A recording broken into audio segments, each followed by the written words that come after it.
आइए आज हम क्लास 11th का एनसीईआरटी के क्वेश्चन लेते हैं। Calculate the number of protons, electrons and neutrons. मतलब ब्रोमीन में जिसका एटॉमिक मास 80 है, एटॉमिक नंबर 35 है, इसमें प्रोटॉन की, इलेक्ट्रॉन की और न्यूट्रॉन की संख्या ज्ञात कीजिए। सॉल्यूशन देखते हैं। ब्रोमीन का एटॉमिक मास, जिसको आप परमाणु भार कहते हैं, 80 है, जिसको आप हिंदी में कहते हैं परमाणु भार। एटॉमिक नंबर, जिसको आप हिंदी में कहते हैं परमाणु क्रमांक। इसका 80 परमाणु भार है, 35 इसका परमाणु क्रमांक है। अब हमें निकालना है इसमें इलेक्ट्रॉन, प्रोटॉन एंड न्यूट्रॉन की संख्या। देखते हैं कैसे निकालते हैं।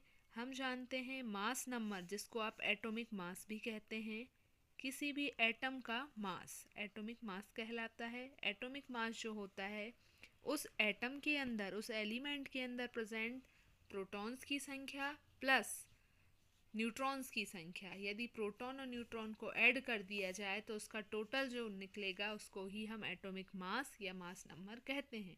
तो ब्रोमीन का मास नंबर है 80।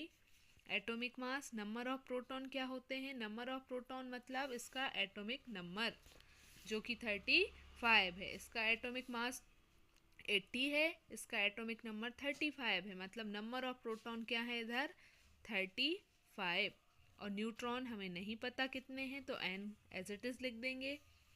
80 माइनस 35 इज इक्वल n, तो ये आंसर आएगा 45 न्यूट्रॉन। तो अब देखिए, न्यूट्रॉन आपने कैलकुलेट किया, न्यूट्रॉन आया आपका 45। न्यूट्रॉन निकलने के बाद अब देखते हैं इलेक्ट्रॉन और प्रोटॉन। प्रोटॉन इसमें 35 थे, और क्योंकि ब्रोमीन पर कोई भी चार्ज नहीं था, न्यूट्रल स्पीसीज थी, तो न्यूट्रल स्पीसीज में जितने प्रोटॉन्स होते हैं वही इलेक्ट्रॉन्स होते हैं, तो इलेक्ट्रॉन्स भी 35 होंगे। तो electrons is equal 35, proton is equal 35, then neutron is 45। ये आपका आंसर है।